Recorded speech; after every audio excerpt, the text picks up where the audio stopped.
রাত পোহালেই পহেলা বৈশাখ। পুরাতন বছরকে বিদায় দিয়ে ১৪৩৩ বাংলা বর্ষকে নতুন করে উদযাপন করতে বাঙালিদের মধ্যে দেখা যায় নানা বর্ণিল আয়োজন। সর্বজনীন এই উৎসব আয়োজনকে ঘিরে আইনশৃঙ্খলা ও নিরাপত্তা জোরদার করা হয়েছে। ঢাকা বিশ্ববিদ্যালয়ের চারুকলা অনুষদে চলছে পয়লা বৈশাখের ঐতিহ্যবাহী শোভাযাত্রার শেষ মুহূর্তের প্রস্তুতি। দর্শক এই নিয়ে আরও থাকছে সাদিয়া হক ময়ের প্রতিবেদনে।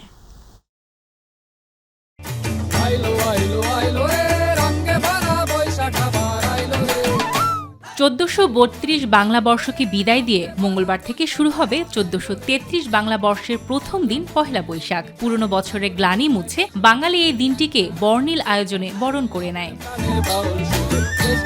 পহেলা বৈশাখের মূল আকর্ষণ বৈশাখী শোভাযাত্রায় ঘিরে শেষ মুহূর্তে ঢাকা বিশ্ববিদ্যালয়ের চারুকলা প্রাঙ্গণে ব্যস্ত শিক্ষার্থীরা। চারুকলা প্রাঙ্গণ থেকে এই বৈশাখী শোভাযাত্রা শুরু হবে সকাল ৯টা থেকে। কালকে পয়লা বৈশাখ, সো আমরা প্যাচ আর্ট করছি, সরা আর্ট করছি। এর মাধ্যমে আমরা আমাদের যে সংস্কৃতি আছে সেগুলো সবার মাঝখানে পৌঁছে দিতে চাই। যে অনুভূতিটা খুবই আনন্দপূর্ণ এবং একটা আনন্দকর পরিবেশ এখানে তৈরি হয়েছে। আমরা এখানে যে আর্ট করতেছি। পহেলা বৈশাখের প্রস্তুতি দেখতে সাধারণ মানুষও ভিড় করছেন চারুকলা প্রাঙ্গণে। আমার আসলে খুবই ভালো লাগছে কালকে পহেলা বৈশাখ, আর তাছাড়া আজকে চৈত্র সংক্রান্তির দিনটা ইউনিভার্সিটি থেকে আসলে সবসময়ই এই দিনে প্রথমে আসা হয়, আর কালকে সকালে তো ইনশাআল্লাহ ফ্যামিলির সাথে বেরোবো। এবারে পহেলা বৈশাখে 5টি মোটিভ প্রতীকী রাখা হয়েছে। গণতন্ত্রের মুক্তির প্রতীক মোরগ, শক্তির প্রতীক হাতি, বাদ্যযন্ত্রের প্রতীক দোতারা, শান্তির প্রতীক পায়রা এবং ঐতিহ্যের প্রতীক ঘোড়া। শিক্ষার্থীদের তৈরির বিভিন্ন শিল্পকর্মের বিক্রি করা অর্থ ব্যবহৃত হয় শোভাযাত্রায়। প্রতি বছরই মঙ্গল শোভাযাত্রা একটা বিশাল র্যালি বের হয়। সেখানে আমরা দেখতে পাই যে অনেক বড় বড় কিছু কাঠামো থাকে যেগুলো আমাদের বাংলাদেশের সংস্কৃতিকে উপস্থাপন করে। ট্যাপা পুতুলের আদলে আমরা বড় বড় কিছু কাঠামো তৈরি করি। তো সেই কাঠামোগুলো তৈরির যে খরচ, সব কিছু মিলিয়ে যে খরচটা সেটা আসে আমাদের এই শিল্পকর্মগুলো বিক্রিলব্ধ অর্থ থেকে। দেশবাসী যারা কিনবেন তাদের অর্থটা দিয়ে হচ্ছে শোভাযাত্রাটা হয় প্রত্যেক বছর। নববর্ষের ঐক্যতান, গণতন্ত্রের পুনরুত্থান, এই প্রতিপাদ্যকে সামনে রেখে বছরের প্রতিটি দিন শুভময় হোক এমন আশা সকলের। সাদিয়া হক মৌ, মাই টিভি, ঢাকা। বাংলা নববর্ষ উদযাপনকে কেন্দ্র করে সারা দেশে ব্যাপক নিরাপত্তা ব্যবস্থা গ্রহণ করা হয়েছে বলে জানিয়েছেন র্যাবের মহাপরিচালক আহসান হাবিব পলাশ। তিনি জানান, নিরাপত্তা ঝুঁকি না থাকলেও যে কোনো ধরনের নাশকতামূলক হামলা মোকাবিলায় র্যাবের স্পেশাল কমান্ডো ফোর্স প্রস্তুত রাখা হয়েছে। সকালে রাজধানীর রমনা বটমূলে বাংলা নববর্ষ উৎসব উদযাপন উপলক্ষে র্যাবের নিরাপত্তা ব্যবস্থা পরিদর্শন এবং দেশব্যাপী বাংলা নববর্ষ উদযাপন উপলক্ষে র্যাব কর্তৃক গৃহীত জানাতে আয়োজিত ব্রিফিংয়ে এসব কথা বলেন র্যাবের মহাপরিচালক। আরও জানাচ্ছেন রাকিব হাসান। রাত পোহালেই পহেলা বৈশাখ। বাংলা নববর্ষকে বরণ করে নিতে রমনার বটমূলে চলছে শেষ মুহূর্তের প্রস্তুতি। সার্বিক নিরাপত্তায় অন্যান্য আইনশৃঙ্খলা বাহিনীর পাশাপাশি ব্যাপক প্রস্তুতি নিয়েছে র্যাব। নিরাপত্তার চাদরে ঢেকে ফেলা হয়েছে পুরো এলাকা। সকালে রমনা বটমূলে সরজমিনে নিরাপত্তা প্রস্তুতি পর্যবেক্ষণে আসেন র্যাবের মহাপরিচালক অতিরিক্ত আইজিপি আহসান হাবিব পলাশ। এ সময় তিনি বলেন, নাশকতার সুনির্দিষ্ট কোনো তথ্য না থাকলেও যে কোনো নাশকতা মোকাবেলায় প্রস্তুত রয়েছে র্যাবের কমান্ডো টিম। যে কোনো ধরনের নাশকতা এবং হামলার মোকাবেলায় র্যাব স্পেশাল কমান্ডো ফোর্স প্রস্তুত রাখা হয়েছে। ব্যাটালিয়ন সমূহ নিজ নিজ কন্ট্রোল রুমের মাধ্যমে স্থানীয় জনপ্রতিনিধি এবং আইনশৃঙ্খলা বাহিনীর সাথে সমন্বয় করে দায়িত্ব পালন করছে। এছাড়া র্যাব সদর দপ্তরে কন্ট্রোল রুম স্থাপন করা হয়েছে এবং সারা দেশে নিরাপত্তা ব্যবস্থা পর্যবেক্ষণ করা হচ্ছে। গোয়েন্দা তথ্য, সাইবার মনিটরিং সহ অন্যান্য তথ্য বিশ্লেষণপূর্বক বাংলা নববর্ষকে কেন্দ্র করে নাশকতার ব্যাপারে কোনো সুনির্দিষ্ট তথ্য এখন পর্যন্ত পাওয়া যায়নি। ইফটিজিং, ছিনতাই ও নাশকতা এড়াতে র্যাব সদস্যরা সার্বক্ষণিক মনিটরিংয়ে থাকবে বলেও জানান তিনি। নববর্ষ উদযাপন উপলক্ষে অনুষ্ঠান চলাকালীন সার্বিক নিরাপত্তার জন্য থাকবে র্যাবের control room, food petrol, motorcycle petrol, checkpost এবং সিসিটিভি মনিটরিং ব্যবস্থা। বিভিন্ন অনুষ্ঠানস্থল এবং গুরুত্বপূর্ণ স্থানসমূহে আগত মহিলাদের উত্তক্ত, ইফটিজিং, যৌন হয়রানি রোধকল্পে প্রয়োজনীয় ব্যবস্থা গ্রহণ করা হয়েছে। উৎসবমুখর পরিবেশে পহেলা বৈশাখ উদযাপন নিশ্চিত করতে সারা দেশে র্যাবের 15টি ব্যাটালিয়ন মোতায়েন থাকবে উল্লেখ করে কোনো সন্দেহভাজন তথ্য বা নিরাপত্তার ঝুঁকি চোখে পড়লে তাৎক্ষণিকভাবে আইনশৃঙ্খলা বাহিনীকে জানাতে সর্বসাধারণের প্রতি আহ্বান জানান র্যাবের এই মহাপরিচালক। সর্বসাধারণের উদ্দেশ্যে আহ্বান জানাচ্ছি, সার্বিক নিরাপত্তার ঝুঁকি রয়েছে এমন কোনো তথ্য পেলে অথবা কোনো ধরনের হেনস্থার শিকার হলে অবশ্যই কর্তব্যরত র্যাব বা অন্য কোনো আইন শৃঙ্খলা রক্ষাকারী বাহিনীর সদস্যকে জানাবেন। রাকিব হাসান, মাই টিভি, ঢাকা। দেশবাসী সহ বিশ্বের সকল বাংলাভাষী মানুষকে বাংলা নববর্ষের শুভেচ্ছা জানিয়েছেন প্রধানমন্ত্রী তারেক রহমান। পয়লা বৈশাখ বাংলা নববর্ষ উপলক্ষে এক বাণীতে তিনি বলেছেন, নতুন বছরের আগমনে পুরনো জীর্ণতা ও গ্লানি পেছনে ফেলে সামনে এগিয়ে যাওয়ার প্রেরণা যোগায়। প্রধানমন্ত্রী বলেন, বাংলার হাজার বছরের ঐতিহ্য, লোকজ সংস্কৃতি, কৃষ্টি ও মূল্যবোধের ধারাবাহিকতা পয়লা বৈশাখের মাধ্যমে নতুন করে উজ্জীবিত হয়। তিনি বলেন, বৈশাখী মেলা, বৈশাখী শোভাযাত্রা, হালখাতার মতো ঐতিহ্যবাহী আয়োজন আমাদের সংস্কৃতির বহুমাত্রিক সৌন্দর্যকে তুলে ধরে এবং আমাদেরকে ঐক্যবদ্ধে উজ্জীবিত করে। বাংলা নববর্ষ আমাদের সামনে এনেছে নতুন প্রত্যাশা ও নতুন সম্ভাবনা। প্রধানমন্ত্রী বলেন, দীর্ঘ ১.৫ শতকের ফ্যাসিবাদী শোষণ শাসনের অবসানের পর গত ১২ ফেব্রুয়ারি অনুষ্ঠিত জাতীয় নির্বাচনে বিজয়ী হয়ে যাত্রা শুরু করে নতুন গণতান্ত্রিক সরকার। দায়িত্ব নিয়ে এই সরকার রাষ্ট্র এবং সমাজের সব শ্রেণী পেশার মানুষের জীবন মনোন্নয়নে বিভিন্ন কর্মসূচি বাস্তবায়ন শুরু করেছে। প্রতিবেশী দেশ হিসেবে ভারতের সাথে সুসম্পর্ক গড়ে তুলতে চায় সরকার, তবে সেক্ষেত্রে বাংলাদেশের স্বার্থ রক্ষা করে অগ্রসর হচ্ছেন বলে জানিয়েছেন পররাষ্ট্র উপদেষ্টা হুমায়ুন কবির। আর প্রধানমন্ত্রী কার্যালয়ের মুখপাত্র মাহদি আমিন বলেছেন, কৃষক কার্ডের মাধ্যমে নানা সুবিধা দেওয়ার পাশাপাশি কৃষকদের সাথে সরকারের ঘনিষ্ঠতা বৃদ্ধি করতে চায় সরকার। সচিবালয়ে প্রধানমন্ত্রীর সাথে বৈঠক শেষে তারা এসব কথা বলেন। এদিকে অর্থনৈতিক চ্যালেঞ্জ মোকাবিলায় ব্যবসায়ী ও বিনিয়োগকারীদের সাথে আলাদা বৈঠক করেছেন প্রধানমন্ত্রী। ইউসুফ আলী রিপোর্ট। প্রতিদিনের মতো সকাল ৯টা ২০ সচিবালয়ে প্রবেশ করেন প্রধানমন্ত্রী তারেক রহমান। সকাল থেকে টেলিকম গ্রুপের প্রেসিডেন্ট ও সিইও, এনজিও বিষয়ক ব্যুরোর কার্যক্রম, পররাষ্ট্রমন্ত্রী ও উপদেষ্টা, সেনাপ্রধান ও কৃষিজাত শিল্পায়নে বিনিয়োগ করতে ব্যবসায়ীদের সাথে বৈঠক করেন প্রধানমন্ত্রী। বৈঠক শেষে পররাষ্ট্র উপদেষ্টা জানান, ভারতের সাথে অমীমাংসিত বিষয়ে একমত হতে কাজ করছে সরকার।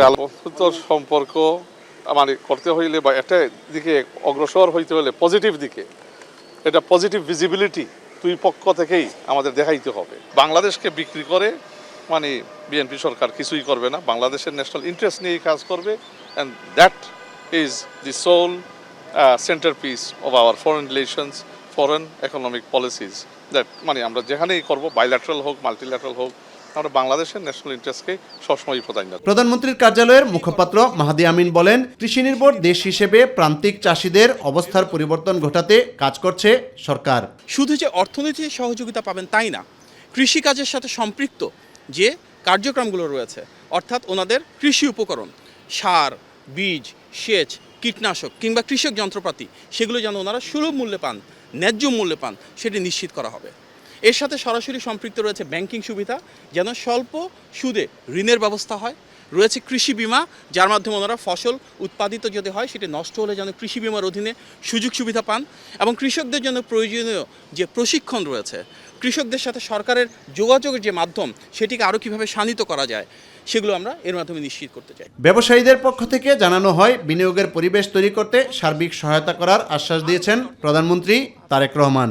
বৈঠকে আমাদের প্রাইভেট সেক্টর থেকে আমরা যা বলেছি, আমাদের মাননীয় প্রধানমন্ত্রী আমাদের কথা শুনেছেন এবং উনি যথোপযুক্ত কাজ করার জন্য দিক নির্দেশনা প্রদান করেছেন, এবং আমরা আশাবাদী যে অচিরেই আমাদের এখানে আমরা ব্যাপক উন্নতি সাধন করতে পারবো বলে আমরা আশা করি। ওভারঅল যেটা চাচ্ছি যে বাংলাদেশে যেন কৃষিতে বিপ্লব হয়, কৃষি যেন আরও এগিয়ে যায়, আমাদের যেন উৎপাদন বাড়ে, আমাদের দেশে যেন ব্যবসায়িক পরিমণ্ডলে আমাদের যেন ব্যবসায়িক শিথিলতা আসে, উত্তর ব্যবসা যেন আরও এগিয়ে যায়। আমরা সামগ্রিক ব্যাপার নিয়ে মাননীয় প্রধানমন্ত্রীকে আমরা সব ব্যাপারেই কথা বলেছি, যে বিদ্যুৎ এবং জ্বালানি দিয়ে আমাদের যে কষ্টগুলো হচ্ছে, এই কষ্ট পরিত্রাণের জন্য আমরা কাজ করি। উনি কি বলেছেন? উনি বলেছেন যে আপনারা সোলারে বিনিয়োগ করেন, সোলারে এগিয়ে যান, আমরা সোলারে আপনাদেরকে আরও হেল্প করব। উনি অলরেডি আমাদেরকে ট্যাক্সের সুবিধা প্রদান করেছেন, ইভি ভেহিকেলের জন্য ট্যাক্সের সুবিধা প্রদান করা হয়েছে, যমুনা ব্রিজ পার হওয়ার জন্য ভালো ট্যারিফের কথা উনি বলেছেন। ইউসুফ আলী, মাই টিভি, ঢাকা।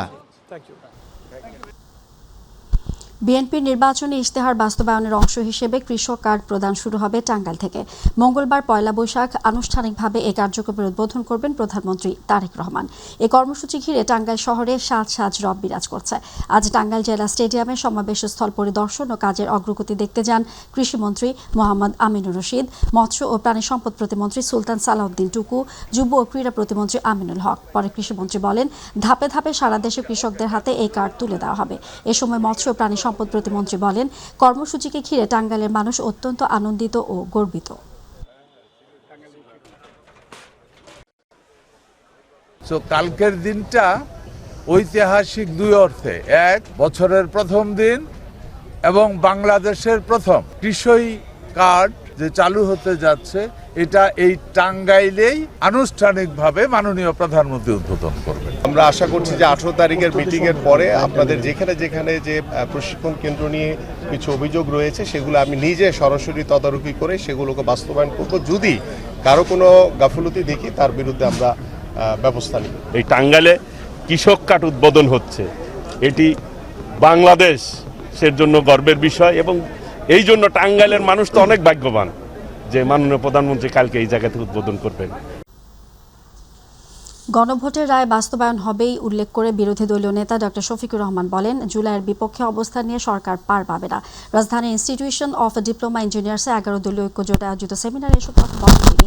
অনুষ্ঠানে বিরোধী দলীয় চিফ হুইপ নাহিদ ইসলাম হুঁশিয়ারি দিয়ে বলেন, গণভোটের রায় অস্বীকারের পরিণতি ভালো হবে না। এসএমআরএফের রিপোর্ট। রাজধানীর ইনস্টিটিউশন অব ডিপ্লোমা ইঞ্জিনিয়ার্সে গণভোট নিয়ে 11 দলীয় জোটের এই সেমিনার। খুব সাধারণ গণভোট না।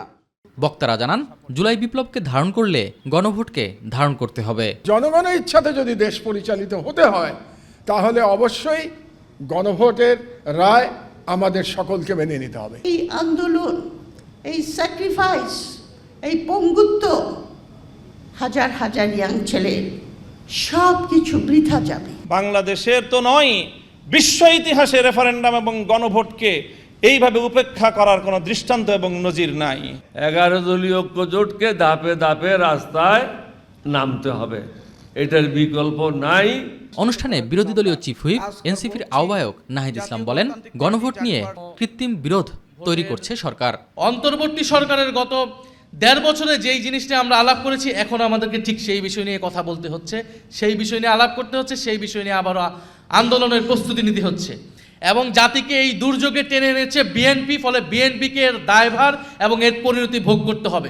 সংসদে বিরোধী দলের কণ্ঠ দমিয়ে রাখার চেষ্টা করা হয়েছে উল্লেখ করে জামায়াতের আমির ডাক্তার শফিকুর রহমান জানান, জুলাইয়ের বিরুদ্ধে দাঁড়িয়ে সরকার পার পাবে না। ফেসিবাদের কালো ছায়া এখন সংসদে দেখতে পাচ্ছি। আগে ওই সংসদে দাঁড়িয়েই আজকে যারা সরকারি দলের গ্যালারিতে বসেছেন তাদেরকে তুচ্ছ তাচ্ছিল্য করে যেভাবে কথা বলা হতো, আজকে 2-1 জন আমাদেরকে লক্ষ্য করে সেই রকম কথা বলা শুরু করেছেন। এই জুলাইয়ের বিপক্ষে অবস্থান নিয়ে সরকার পার পাবে না ইনশাআল্লাহ। গণভোটের গণরায়ের মাধ্যমে এই জুলাইয়ের আকাঙ্ক্ষা ইনশাআল্লাহ বাস্তবায়ন হবে। এর জন্য আবার জীবন দিতে হয় দিব। সবাইকে সাথে নিয়ে 70% জনগণের গণভোটের রায় বাস্তবায়ন করা হবে বলেও জানান বিরোধী দলীয় নেতা। অতীতে যারা এই আচরণ করেছে তাদের পরিণতি চোখের সামনেই দেখতে পাচ্ছেন। মনে রাখবেন, অপকর্ম করলে আগেরটার চাইতে পরের পরিণতি আরো ভয়ঙ্কর হয়। এসএম আরিফ, মাই টিভি, ঢাকা। সম্মানিত ব্যাংক রেজুলেশন অধ্যাদেশ পাশ হওয়াকে কেন্দ্র করে বড় ধরনের লেনদেনের আশঙ্কা প্রকাশ করেছে জামায়াত ইসলামী। দলটির অভিযোগ, এর মাধ্যমে ব্যাংক খাতে দুর্নীতির সঙ্গে জড়িতদেরই আবার দায়িত্বে ফিরিয়ে দেওয়া হচ্ছে। বিকেলে রাজধানীর মগবাজারে কেন্দ্রীয় কার্যালয়ে জরুরি সংবাদ সম্মেলনে এসব কথা বলেন দলটির কর্মপরিষদ সদস্য ও সিনিয়র আইনজীবী শিশির মনির। তিনি বলেন, এই অধ্যাদেশ শুধু অর্থনৈতিক খাতেই নয়, প্রাতিষ্ঠানিক স্বচ্ছতার উপরও প্রশ্ন তুলছে। একই সঙ্গে গুম ও মানবাধিকার সংশ্লিষ্ট অধ্যাদেশ বাতিলের বিষয়ে সরকারের সমালোচনা করেন তিনি। সংবাদ সম্মেলনে উপস্থিত পাবনা 2 আসনের সংসদ সদস্য নাজিবুর রহমান অভিযোগ করেন, সংখ্যাগরিষ্ঠতার জোরে সংসদে যথাযথ আলোচনা ছাড়াই সিদ্ধান্ত নিচ্ছে সরকার। বিলের কপি সময় মতো না দেওয়াও একটি কৌশল বলে মন্তব্য করেন তিনি। এই আইন পাশ হওয়ার পরে আজকে যদি একটা লোক গুম হয় তাহলে সে ট্রাইব্যুনালও যেতে পারবে না, ট্রাইব্যুনালের বাইরে কোনো আইনও নেই। আপনি পুলিশের কাছে যাবেন, পুলিশ বলবে আমাদের তদন্ত করার আইন নেই। মানবাধিকার কমিশনের কাছে যাইতে পারবেন না। এর মানে কি, একটা গুম করা লোকের ভাগ্যে গুম থাকাটাকে আমরা উন্মুক্ত করে দিলাম। This is very bad approach. যে ব্যাংক ডাকাতদের কথা আমরা শুনেছি, যারা হাজার হাজার কোটি টাকা লুটপাট করে নিয়ে গিয়েছে, তাদেরকে আবার সব টাকা পরিশোধ না করে শুধু অঙ্গীকার একটা দিয়ে এই ব্যাংকগুলোর কর্তৃত্ব ফিরে পাওয়ার সুযোগ রাখা হয়েছে। জনগণ যদি তাদের অধিকার বাস্তবায়ন করার জন্য সংসদের উপর আস্থা হারিয়ে রাস্তায় নেমে আসে, সেজন্য জনগণকে দায় দিতে পারবেন না। এর জন্য সরকার দলীয় সংসদ সদস্যদেরকেই দায় নিতে হবে, এই গভর্নমেন্টকেই দায় নিতে হবে। হাম ও হামের উপসর্গ নিয়ে গত 24 ঘন্টায় দেশে আরও 7 শিশুর মৃত্যু হয়েছে। এর মধ্যে 2 শিশুর হামে মৃত্যুর বিষয়টি নিশ্চিত করেছে স্বাস্থ্য অধিদপ্তর। বাকি 5 শিশু হামের উপসর্গ নিয়ে মারা গেছে। একই সময় হামের উপসর্গ নিয়ে দেশে বিভিন্ন হাসপাতালে ভর্তি হয়েছে 729 শিশু, আর হাম শনাক্ত হয়েছে 82 জনের। সোমবার স্বাস্থ্য অধিদপ্তর সর্বশেষ প্রতিবেদন থেকে এসব তথ্য জানা গেছে। গত 24 ঘন্টায় নিশ্চিত হামে যে 2 শিশুর মৃত্যু হয়েছে তারা ঢাকা বিভাগের, আর হামের উপসর্গ নিয়ে মৃত্যু হওয়া 5 শিশুর 4 জন ঢাকা বিভাগের, 1 জন রাজশাহীর। এই সময় সর্বোচ্চ 76 জনের হাম শনাক্ত হয়েছে ঢাকা বিভাগে, 4 জনের হাম শনাক্ত হয়েছে রাজশাহী বিভাগে এবং চট্টগ্রাম শনাক্ত রোগীর সংখ্যা 2। বাকি বিভাগগুলোতে কোনো শনাক্ত রোগী নেই। স্বাস্থ্য অধিদপ্তর বলছে শেষ 24 ঘন্টায় সারা দেশে হামের উপসর্গ দেখা গেছে 1371 জনের মধ্যে। এর মধ্যে 615 জনই ঢাকা বিভাগের। কিডনি চিকিৎসক কামরুল ইসলামের হাসপাতালে চাঁদাবাজির মামলায় গ্রেফতার 7 আসামির মধ্যে 4 আসামির 4 দিনের রিমান্ড মঞ্জুর করেছেন আদালত। দুপুরে ঢাকা মেট্রোপলিটন আদালতে তাদের হাজির করা হলে রিমান্ড আবেদন মঞ্জুর করা হয়। এর আগে র্যাবের আইন ও গণমাধ্যম শাখার পরিচালক MZM ইন্তেখাব চৌধুরী জানান, মামলার 1 নম্বর আসামি মঈনুদ্দিন ও তার 6 সহযোগীকে গ্রেফতার করা হয়েছে। শুক্রবার ঢাকার শ্যামলীতে কামরুল ইসলামের প্রতিষ্ঠিত সিকেডি ইউরোলজি হাসপাতালে যুবদল নেতার পরিচয়ে 5 লাখ টাকা চাঁদা দাবি করা হয় বলে অভিযোগ ওঠে। পরে হাসপাতালটির অস্ত্রোপচার কক্ষের ইনচার্জ আবু হানিফ এ ঘটনায় রাজধানীর শেরেবাংলা নগর থানায় মামলা করেন। চাঁদাবাজির ঘটনার খবর গণমাধ্যমে আসার পর যুবদলের সভাপতি আব্দুল মোনায়েম, সাধারণ সম্পাদক মোহাম্মদ নুরুল ইসলাম সহ কেন্দ্রীয় নেতারা সিকেডি হাসপাতালে যান। তারা ঘটনায় জড়িত মোহাম্মদ মঈনুদ্দিন সহ চাঁদাবাজ চক্রের বিরুদ্ধে কঠোর ব্যবস্থা নেওয়ার আশ্বাস দেন। রাজধানী শহরের centre for kidney disease and urology CKD হাসপাতালে চাঁদার দাবির ঘটনায় র্যাবের যৌথ অভিযানে দ্রুততার সঙ্গে এই অভিযুক্ত ব্যক্তিদের গ্রেপ্তারের জন্য তৎপরতা চালায় এবং আমরা আজকে পুরো টিম র্যাব 2, 4 এবং 6 এবং র্যাব সদর দপ্তরের গোয়েন্দা শাখা সহযোগিতায় অভিযুক্ত প্রধান আসামি মঈনুদ্দিন সহ 7 জনকে গ্রেপ্তার করতে সক্ষম হয়েছে র্যাব। চৈত্র সংক্রান্তি বা চৈত্র মাসের শেষ দিন আজ। বাংলা মাসের সর্বশেষ দিনটিকে সংক্রান্তির দিন বলা হয়। আগামীকাল পহেলা বৈশাখ, নতুন বাংলা বর্ষ 1433। বছর শেষ দিন হিসেবে পুরাতনকে বিদায় ও নতুন বর্ষকে বরণ করার জন্য প্রতি বছর চৈত্র সংক্রান্তিকে ঘিরে থাকে বিভিন্ন অনুষ্ঠান উৎসবের আয়োজন। মনে করা হয় চৈত্র সংক্রান্তিকে অনুসরণ করে পয়লা বৈশাখ উদযাপনের এত আয়োজন। তাই চৈত্র সংক্রান্তি হচ্ছে বাঙালির আরেক বড় অসাম্প্রদায়িক উৎসব। চৈত্র সংক্রান্তির দিন সনাতন ধর্মাবলম্বীরা শাস্ত্র মেনে স্নান, দান, ব্রত, উপবাস করে থাকেন। নিজ নিজ বিশ্বাস অনুযায়ী অন্য ধর্মাবলম্বীরাও নানা আচার অনুষ্ঠান পালন করেন। এছাড়াও চৈত্র সংক্রান্তি উপলক্ষে দেশের বিভিন্ন গ্রামগঞ্জে নানা ধরনের মেলা উৎসব হয়।